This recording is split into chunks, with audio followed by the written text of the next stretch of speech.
tim 114.1618 dari tanggal 21. Jadi di sini saya akan melakukan uji pembahasan acara 5 dari praktikum bioteknologi lingkungan, yaitu tentang analisis struktur geologi yang kedua, di mana acara ini merupakan lanjutan dari acara sebelumnya, yaitu acara keempat. Nah, jadi di sini itu tujuan dari praktikum ini agar kita dapat mengetahui dan melakukan analisis mengenai kestabilan lereng dan dapat mengklasifikasikannya ke dalam nilai faktor keamanan. Jadi pada praktikum ini digunakan dua metode, yaitu menggunakan software slide dan juga dengan metode irisan secara manual.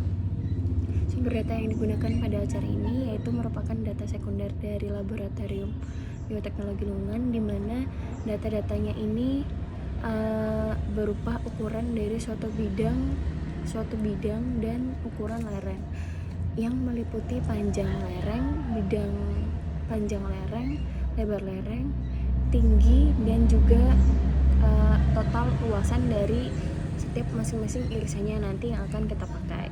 Nah, jadi beberapa parameter yang digunakan dalam pengukuran dan perhitungannya yaitu meliputi panjang bagian bidang gelincir, lalu ada juga jarak antar irisan, tinggi antar irisan, panjang irisan, dan juga luasan irisan. Selain itu juga ada total luas bidang gelincir, ada juga berat atau bobot tanah, lalu ada juga sudut kohesi, dan juga ada berat jenis.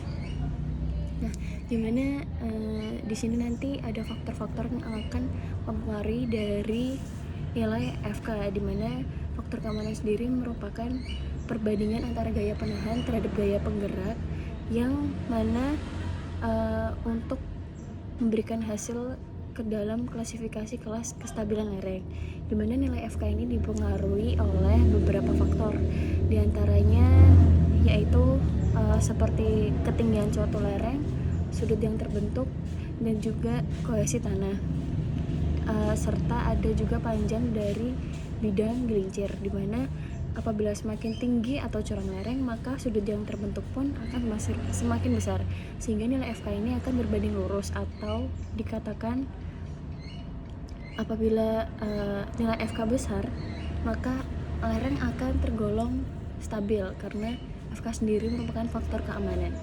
Nah, kemudian mengenai kohesi tanah ini berhubungan dengan gaya tarik-menarik antar agregat atau partikel dalam tanah, di mana semakin besar nilai kohesinya, maka kestabilan lereng tersebut akan semakin baik karena ikatan antar butir dari agregat tanah itu yang saling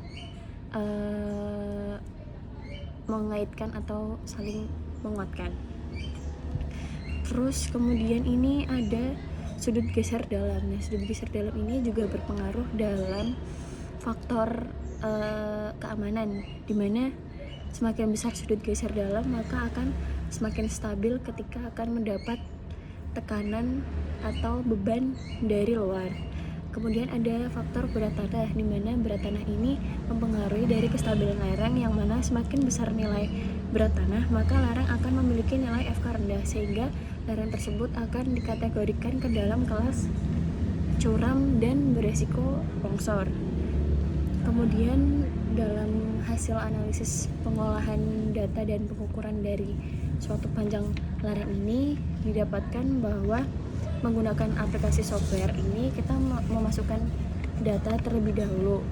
Kemudian setelah itu kita akan mendapatkan gambaran dari suatu bidang gelincirnya, dimana nanti bidang gelincir ini berdasarkan ketinggian atau panjang lerengnya, sehingga didapatkan nilai faktor keamanannya yaitu sebesar nilai faktor keamanannya sebesar 0,717, di mana diklasifikasikan dalam kelas lereng stabil, atau dikatakan bahwa longsoran itu biasa terjadi. Nah, kemudian pada metode irisan ini dilakukan pembuatan segmen dari ukuran bidang gelincir tersebut. Nah, dari beberapa irisan itu nanti akan dilakukan perhitungan dan didapatkan 10 luasan irisan pada bidang gelincir, dimana semakin banyak irisan maka nilai yang didapatkan pun akan semakin akurat, yang mana didapatkan hasil dari perhitungan metode manual irisan ini sebesar 0,654, dimana masih dalam kategori klasifikasi kelas lereng stabil, yang mana hasil dari metode software slide dan juga manual tadi itu tidak terpantau jauh. Kemudian hasil perhitungannya itu akan mempengaruhi dalam nilai FK, dimana semakin banyak segmen akan semakin mendekati hasil yang ada, sehingga perhitungan yang lebih akurat ini sebenarnya menggunakan software slide, karena hasil dari software slide ini akan memvisualisasikan data tersebut secara digital dan keakuratannya pun semakin baik dibandingkan dengan metode irisan manual apabila terjadi human error. Kemudian dalam penggunaannya ini, metode Valenius ini juga memiliki kelemahan serta kelebihan. Di antaranya apabila metode ini dikerjakan dengan komputer maka akan cukup menghemat waktu dan juga perhitungannya sederhana, dan kesalahan hitungnya pun masih dalam batas aman, sehingga hasilnya ini masih dikatakan akurat. Kemudian analisis kestabilan menggunakan software slide ini datanya konsisten meskipun dilakukan pada perangkat yang berbeda-beda. Namun metode ini juga memiliki kekurangan karena adanya pembuatan irisan dari setiap asumsi masing-masing orang akan menghasilkan nilai FK yang berbeda-beda karena interpretasi antara satu dan lainnya. Dengan metode manual ini tingkat ketelitiannya akan lebih rendah dan rentan terjadi human error dalam proses perhitungannya. Namun metode ini bisa dilakukan di mana saja dan kapan saja karena dalam penggunaannya ini tidak memerlukan suatu komputer. Nah, dari sini kita tahu bahwa manfaat dan analisis dari kestabilan lereng ini dapat diaplikasikan dalam bidang teknik lingkungan, yaitu untuk mengetahui kondisi lereng, di mana ketika kondisi lereng tidak stabil maka akan rawan terjadi longsoran, maka dapat menjadi acuan untuk mitigasi bencana pada daerah tersebut.